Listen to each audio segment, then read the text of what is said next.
Universidad Autónoma Metropolitana. 40 años de ciencia y saber. Lunes en la Ciencia.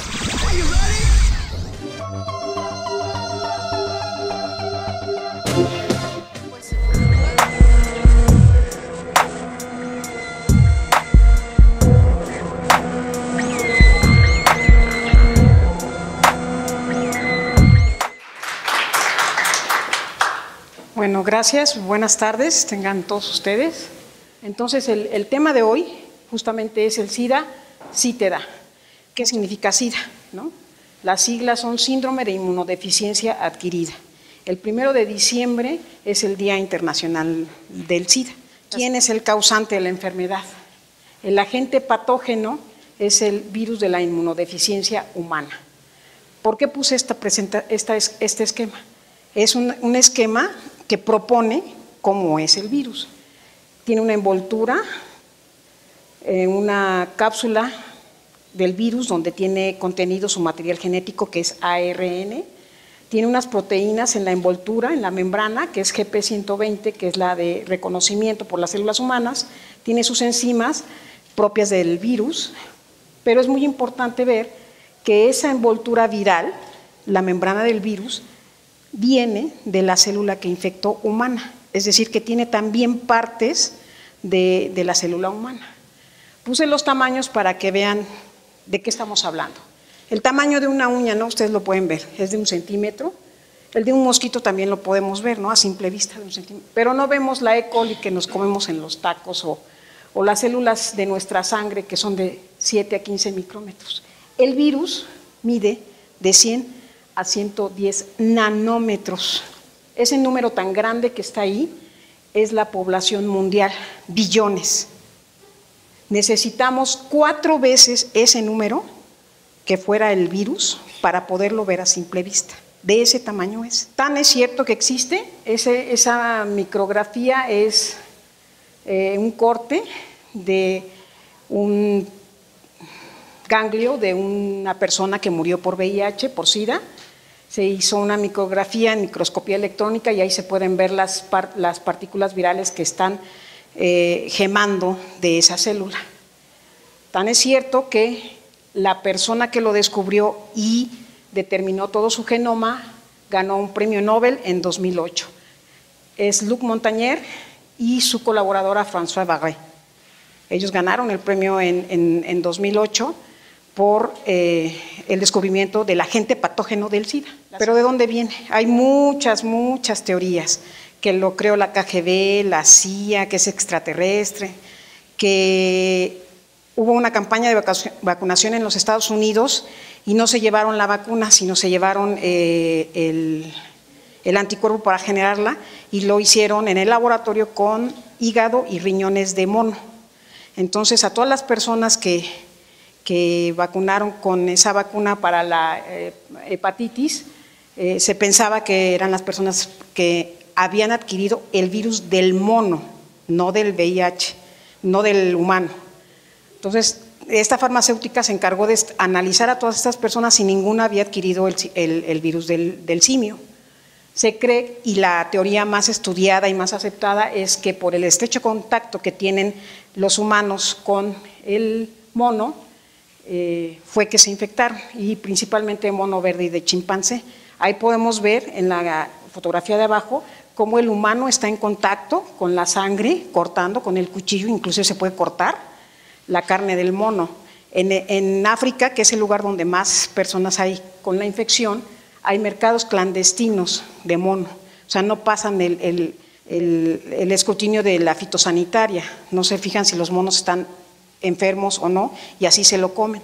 Y además no nada más eso, sino que también en África tienen como mascotas a los monos y te llegan a rasguñar. Cuando los van a cazar, ellos sí se defienden, corren, muerden, rasguñan, y es ahí en el momento en que tenemos contacto con los fluidos que están infectados. Entonces, el VIH es una adaptación del virus hacia el humano, que provino del mono. Y ellos se comen los sesos, la carne, la piel, los riñones, la lengua. Entonces, la teoría más aceptada es que viene del mono. Pero vayamos a los números. Pandemia, ¿por qué se volvió una pandemia? Porque no hay un solo lugar del mundo que no tenga un caso de infección por VIH. En todos los países hay. Inclusive ahorita la estadística dice que desde la primera infección hasta este momento más de 25 millones de personas han muerto por SIDA y hay casi 40 millones de personas infectadas. Es lamentable, ¿verdad?, que el 70% de esos 40 millones de personas vivan en África. Es un virus un poco diferente. Ellos tienen VIH-2 y en todas las demás partes del mundo, en casi todas, hay VIH-1. En México, por ejemplo, en Estados Unidos, en toda Latinoamérica hay VIH-1. En África es VIH-2 principalmente y es el 70% de los infectados. En México, 250,000 personas son VIH positivo, pero cabe aclarar que esta cifra es solamente las personas que están diagnosticadas, ¿sí? O sea, la persona que se hace su prueba y sale VIH positivo. Muchas personas que están infectadas ni siquiera lo saben. Esta es la etapa de la infección. Tenemos contacto con el virus de 6 a 12 semanas. Viene la primoinfección, nosotros nos podemos sentir deprimidos, nos da temperatura, se nos inflaman las amígdalas y son los únicos síntomas. Entonces uno los puede confundir con una infección en las anginas o con una infección estomacal o con algún otro tipo de problemas. Después viene un periodo asintomático de 1 a 15 años, la media es de 10 o un poco más. Inclusive ahorita ya hay personas que tienen más de 20 años con la infección y no han presentado ningún síntoma clínico. Para terminar en la en la etapa final, que es SIDA, la que te lleva a la muerte, donde las personas son blanco de infecciones oportunistas, que es realmente de lo que mueren las personas que tienen la infección, ¿no? Mueren de cáncer, les da cáncer en la piel, en otras partes del cuerpo, les vienen infecciones por hongos, por bacterias, por otros virus, les da herpes genital, les da candidiasis, hasta problemas en el cerebro. También se deprimen y una franca pérdida de peso. ¿Cuáles son las formas en las que nos podemos infectar por este virus? Transmisión sexual, nada más. Transfusión sanguínea de sangre desconocida, materno-fetal, son las únicas formas en las que nos podemos infectar. O sea, los usuarios de drogas inyectables, porque en las agujas hay sangre con sangre, ¿no? O sea, no sale al aire, a la intemperie, y en la aguja queda un poco de sangre y se la mete el otro usuario y ahí puede ir la suficiente carga viral como para infectar. ¿Cuáles son los fluidos corporales que tienen el virus? Líquido preeyaculatorio, nada de que hay tantito, no, trae virus, semen, fluido vaginal, sangre y leche materna. Hay evidencia de que se ha encontrado el virus en saliva, pero no la cantidad suficiente como para poder infectar. Pero vamos a los números que nos interesan. México, 250,000 personas infectadas, según el CENSIDA en el último reporte que fue en noviembre de 2013. 250,000 personas infectadas. La entidad que tiene mayor número de infecciones es el Distrito Federal, después Veracruz y el Estado de México. Las transmisiones, ¿cómo se realizan? Por eso lo puse en amarillo y en una fuente mayor. Transmisión sexual, 96.9% de las personas en México se infectan por transmisión sexual. Homosexuales, bisexuales y heterosexuales. La mayor es homosexual, hombres que tienen sexo con hombres. Transfusión sanguínea, 3%, usuario de drogas inyectables, 3%, y desconocido, 0.9%, que sería el materno fetal. Inclusive ese ya debería determinarse, porque las madres infectadas pueden tener hijos sin que tengan la infección. Entonces ese número nos dice un boom, ¿no? También algo ha pasado en el mundo y en nuestro país. Estos son casos nada más de México. En 2005 los casos eran, el mayor número de casos era entre 14 y 44 años y era mayor el número de casos en varones que en mujeres. Pero en los últimos 7 años, 8 años, se ha feminizado la infección. Casi están al parejo hombres y mujeres que adquieren la infección. ¿Por qué pasa esto? Se dice que pues las mujeres no tenemos la posibilidad de cambiar nuestro entorno, ¿no? Ustedes lo saben y ya lo han visto en la televisión. ¿Cómo es posible que hace poco murió una niña una niña de 12 años que la casaron con un un adulto de 40, en su primera relación sexual, pues le destrozó todos los tejidos y la niña murió, se desangró, ¿no? Porque, o sea, ni siquiera te dejan, yo creo que una niña de 12 años ni siquiera tiene maduros sus órganos sexuales. Entonces es brutalmente agredida, ¿no? Porque ella ni siquiera quiere tener relaciones sexuales y sin embargo las tiene. También la prostitución las lleva a poderse infectar, no nada más de esta enfermedad, sino de otras enfermedades de transmisión sexual. Y también el hecho de que no te dejan elegir, oye, pues si somos marido y mujer, no estamos las 24 horas con nuestra pareja, bueno, pues vamos a usar condón. No, ¿cómo crees que voy a usar condón? No, dice la pareja varón. Entonces, es una de las razones por las cuales se cree que se ha feminizado la infección. Otra de las cosas es que es violentada la mujer, ¿no? En violaciones, y no mujeres nada más, pero hay mayor número de mujeres violadas que hombres, pero es violentada, les digo prostituida, vendida. Entonces es este entorno que no le permiten cambiar en algunas culturas es lo que hace que esta infección se haya feminizado. ¿Cómo va la infección? Gracias al esfuerzo de mucha gente, yo creo que sí sirve las campañas de hazte la prueba, las campañas de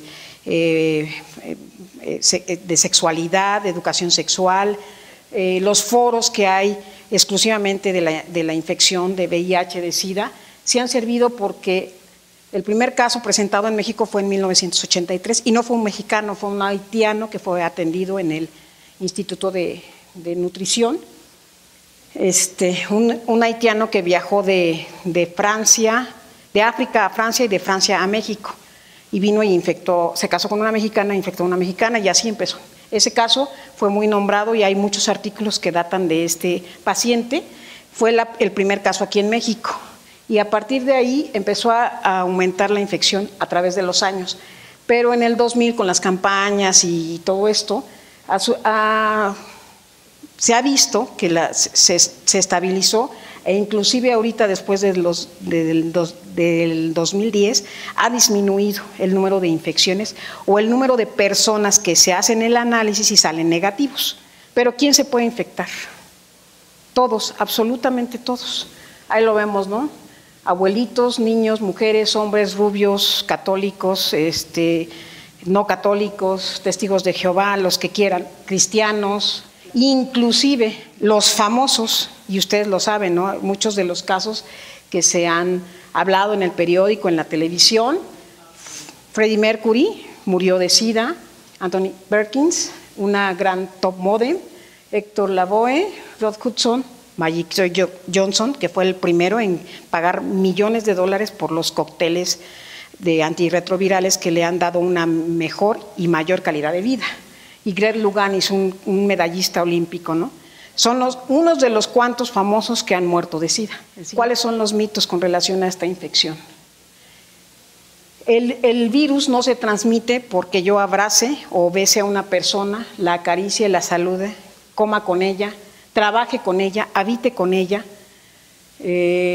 por que yo comparta un espacio o haga deporte en el mismo lugar donde ella esté, por el agua, la ropa o por el piquete de un mosquito. Yo inclusive puedo tener un hermano o un familiar que tenga la infección y no por eso me voy a infectar. Ya dijimos cuáles son las únicas 3 vías: sangre, relaciones sexuales y materno-fetal. Nada más, no hay ninguna otra razón por las cuales se puedan infectar. Entonces todo lo demás es un mito. Entonces por eso, si vimos ese número grande, 96.9 de las infecciones en nuestro país de VIH son por transmisión sexual. ¿Cuál es la prevención específicamente para ese número que nos da el boom? Pues tener relaciones sexuales con condón y con responsabilidad, ¿no? Vean, no te la juegues, ¿no? O sea, sin condón, no nada más VIH, sífilis, chancros blancos, verrugas genitales, un montón de enfermedades. Ahora, esto es seguro, la sangre, la transfusión sanguínea te hacen una evaluación completita. La primera prueba que te hacen es de VIH, hepatitis, ¿sí? Y ya después otras un poco más complejas, pero si tú no eres un buen donador, no puedes donar.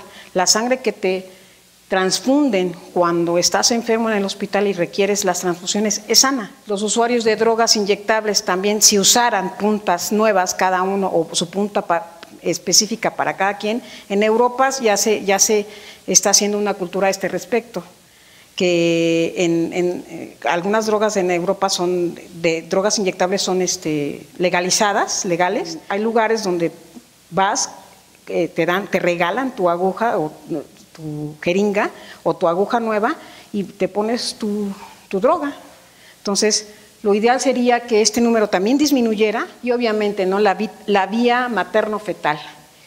Ese número definitivamente debería de desaparecer. Las mamás las mujeres que tienen infección por VIH se embarazan, pueden tener a su hijo sano si no tienen parto natural, que les hagan cesárea, y si no lactan al bebé, o sea, si no le transfieren los anticuerpos de ella a través de la lactancia al bebé, porque ellas tienen anticuerpos de VIH, entonces si le dan leche materna lo van a infectar. Si ellas evitan la lactancia y dan fórmula y tienen a su bebé por cesárea, obviamente también bajando sus niveles de carga viral en la sangre, los bebés nacen completamente sanos. Probablemente puedan quedar huérfanos, pero ellos no van a estar infectados. ¿Cuáles son las pruebas? La primera es en nuestros anticuerpos, anticuerpos anti-VIH. Hay pruebas rápidas que se pueden hacer en saliva o en orina, como las pruebas de embarazo. Ya hay pruebas rápidas de VIH, miren, dice VIH 1 y 2, para los dos tipos, que son casi iguales, tienen un 96% de homología.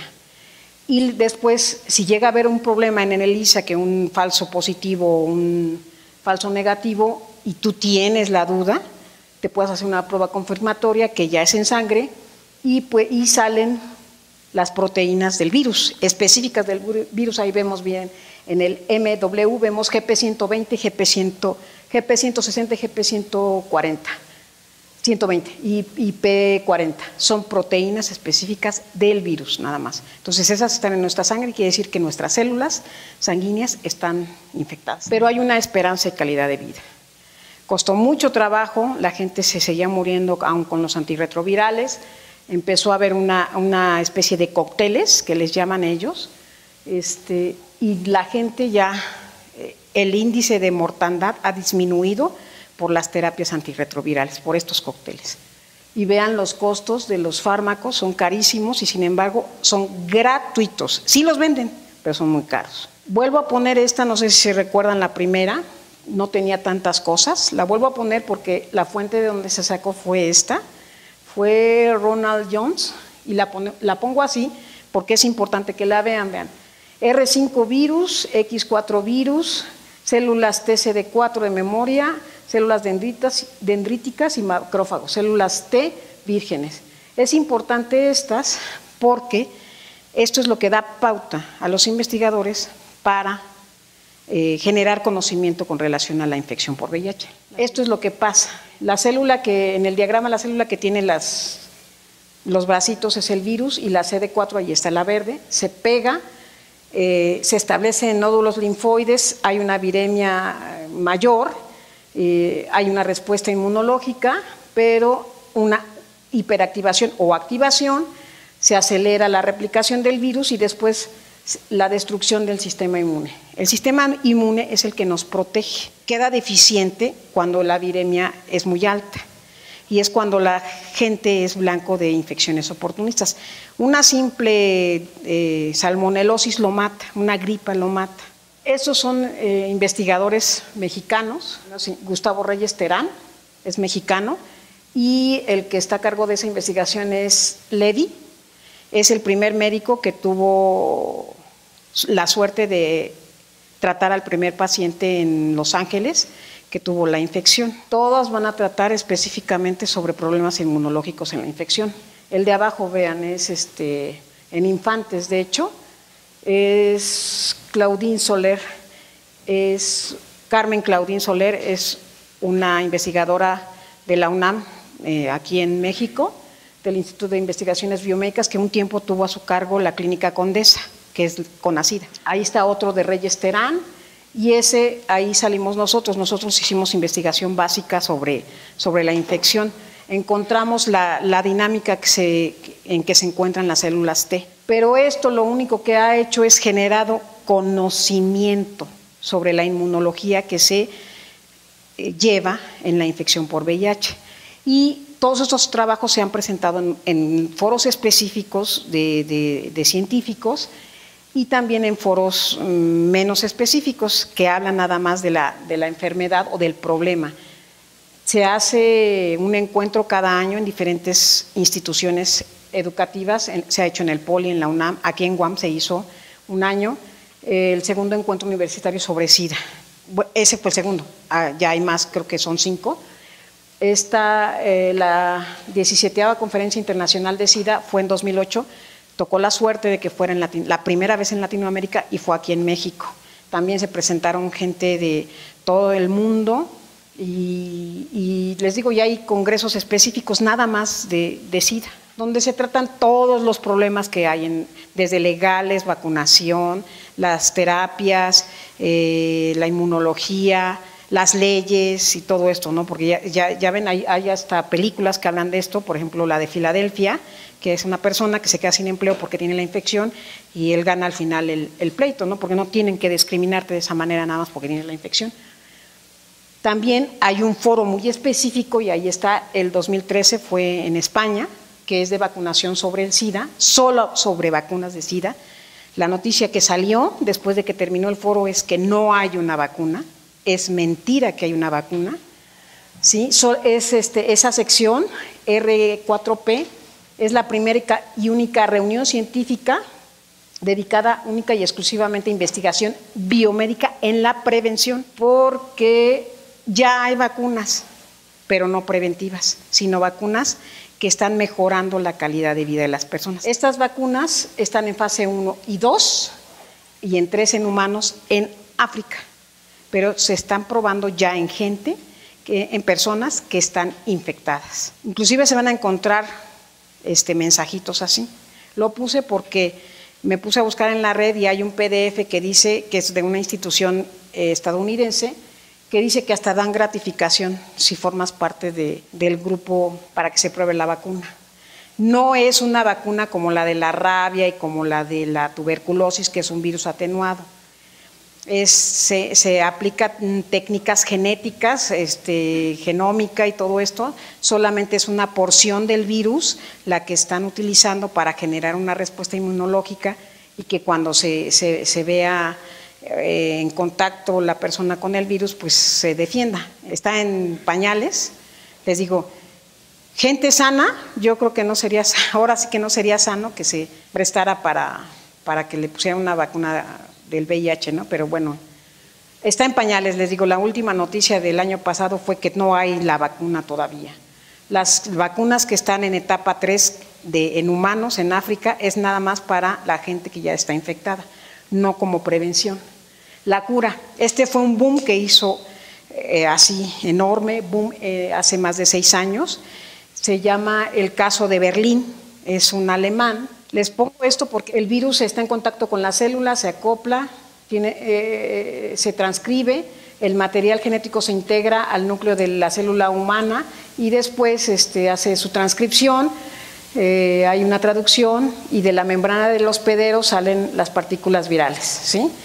Ese mecanismo de entrada y salida está perfectamente bien estudiado. Con bases moleculares. Entonces esto es lo que han utilizado para esa cura del señor de Berlín. Ahí, como pueden ver, hay varias moléculas que intervienen en la recepción del virus y estas moléculas son las que unas personas, ciertos grupos en varios países, no nada más en Alemania, no tienen moléculas para recibir capturar bien el virus y son infectadas, pero no se pueden, los virus no proliferan. Entonces nada más están infectados, pero se llaman seropositivos. Entonces la cura fue que a una persona que ya no le hacían los antirretrovirales, con nada, le hicieron un trasplante de médula ósea. Entonces generaron un nuevo sistema inmune y con el trasplante de la médula ósea fue de una persona que es seropositivo, o sea que está infectado, pero que él nunca va a progresar a la enfermedad, nada más está infectado, ¿sí? Ese fue el trasplante que hicieron, que tuvo éxito. Hasta ahorita ya van 7 años de que esta persona fue trasplantada y sigue sin que se le detecte carga viral. Él es, miren, el alemán que fue sanado. La siguiente, es la única persona. Hubo un boom que un niño con una carga retroviral muy alta había sido curado. Después de 2 años ya manifiesta nuevamente carga viral, entonces no fue cierto. Entonces, como conclusión, pues no te la juegues. Si estamos viendo que las relaciones sexuales son las que llevan más a las infecciones, es el juego de la muerte, hay que tener sexualidad con responsabilidad y fidelidad. La plática va encaminada a generar cultura, no a la homofobia, a la desinformación, a la discriminación, a los mitos y a la sexualidad irresponsable. Y sí a sexualidad responsable, educación, cultura, usa del condón y hazte la prueba. Cada vez que vean una campaña de hazte la prueba, no tiene nada de malo ir a hacérsela. Al contrario, yo pienso. Los lugares en donde atienden a las personas con VIH, Instituto Nacional de Perinatología, los niños en el Seguro Social, en la raza, está en infectología, las personas que les dan su fármaco gratuito, en el CONACIDA, en el INCAN, en el ISSSTE, en el Hospital 20 de Noviembre, en la Clínica Condesa, en el Instituto de Salud Pública, FunSalud, específicamente en el INER, CIENI, es Centro de Investigaciones de Estudios, Centro de Investigaciones de Enfermedades Infecciosas. Ellos tienen un grupo muy grande que están estudiando, están generando muchos recursos de conocimiento en cuanto a la inmunología de la enfermedad, y otro es el doctor Luis Soto, que está en nutrición. De hecho, es nuestro contacto con la Organización Mundial de la Salud y es quien manda los números de las estadísticas a la Organización Mundial de la Salud. Evítalo. Hay mucha promoción sobre la infección. Ese niño fue un símbolo. Muchos artistas se dedican a hacer promoción sobre la infección. Les digo, el 1 de diciembre se viste todo el mundo de rojo por hacer alusión a la infección y que nos cuidemos y pues sería todo, me parece. Así es todo. Pues gracias.